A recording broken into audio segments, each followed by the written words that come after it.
పట్టణంలోని స్థానిక park centre నందు డాక్టర్ బిఆర్ అంబేద్కర్ 134వ జయంతి వేడుకలు సోమవారం ఘనంగా జరిగాయి.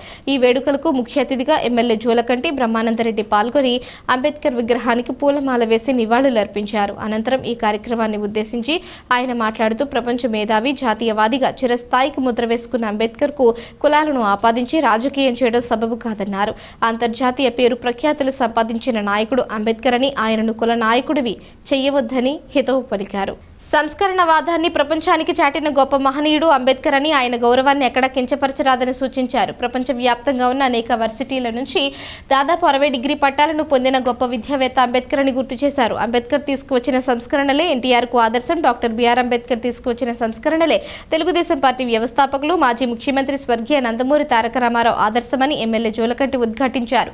స్థానిక సంస్థల్లో రిజర్వేషన్ తీసుకువచ్చిన పార్టీ తెలుగుదేశం అని, మహిళలకు అన్ని రంగాల్లో సమానత్వాన్ని ప్రకటించిన సంఘ సంస్కర్త అన్న ఎన్టీఆర్ అని కొనియాడారు. తెలంగాణలో పటేల్ పట్వారీ వ్యవస్థను రద్దు చేసి నూతన పాలనకు తెరతీశారని ఆయన వివరించారు. అంబేద్కర్ పై ఉన్న అభిమానంతో 1990లో ఆయనకు భారతరత్న ఇవ్వాలని ఎన్టీఆర్ కేంద్ర ప్రభుత్వానికి సిఫార్సు చేశారని పేర్కొన్నారు. కులాల మధ్య వైసీపీ చిచ్చు, రాష్ట్రంలో కులాలు, మతాలు, ప్రాంతాల మధ్య వైసీపీ చిచ్చురేపి చలిమంటలను కాచుకుంటుందని ఎమ్మెల్యే జూలకంటి ఆగ్రహం వ్యక్తం చేశారు.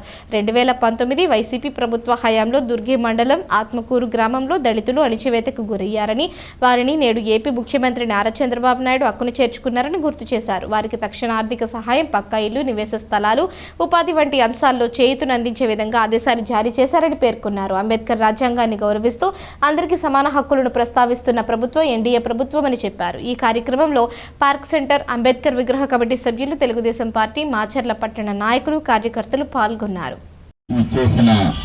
అంబేద్కర్ అభిమానులకు, సామాజిక కార్యకర్తలకు, పాత్రికేయులకు అందరికీ హృదయపూర్వకమైన నమస్కారాలు. ఒక జాతిరత్నం, ఒక మట్టిలో మాణిక్యం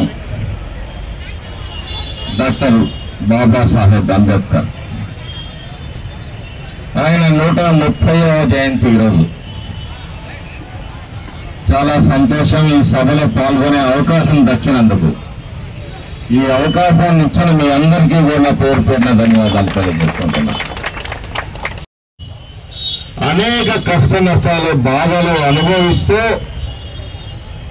స్వయం కృషితోటి వచ్చిన ప్రతి అవకాశాన్ని సద్వినియోగం చేసుకుంటూ ఆయన మంచితనంతో సమాజంలో అన్ని వర్గాలని ఆకట్టుకుంటూ అంచెలంచెలుగా దేశం నుంచి విదేశాల్లో కొలంబో యూనివర్సిటీలో మరి ఆయన పట్టా తీసుకున్నారు. ఆయన మరి స్వాతంత్రం వచ్చింది, మనకంటూ ఒక రాజ్యాంగాన్ని ఏర్పాటు చేసుకోవాలి. మన దేశం మొత్తం గాలించారు.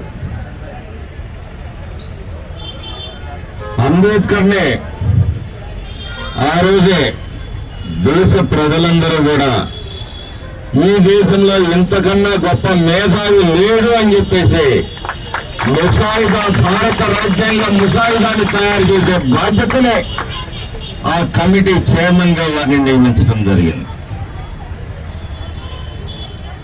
అంటే భారత జాతి యావత్తు వారికి ఒక గురుతరమైన బాధ్యతని ఒప్పజెప్పింది. అంటే ఆ రోజు భారతదేశ స్వాతంత్రం పొందే సమయంలో యావత్ జాతి మావాడు, మా మేధావి, మా భారతదేశం మేధావి అని చెప్పేసి ఆయనకు ఆ బాధ్యతలు అప్పచెప్పారు. ఆయన కులాన్ని చూసి ఇవ్వాల, ఆయన మతాన్ని చూసి ఇవ్వాల. ఆయనకు కూడా ఏ రోజు దేశంలో ఏ కులం పట్ల కానీ, మతం పట్ల కానీ మరి విద్వేషం కానీ, వ్యతిరేకత కానీ ఇంకోటి లేదు. కాకపోతే వ్యవస్థల పట్ల, లోపాల పట్ల ఆయన పోరాడే తప్పితే ఏ కులం పట్ల కానీ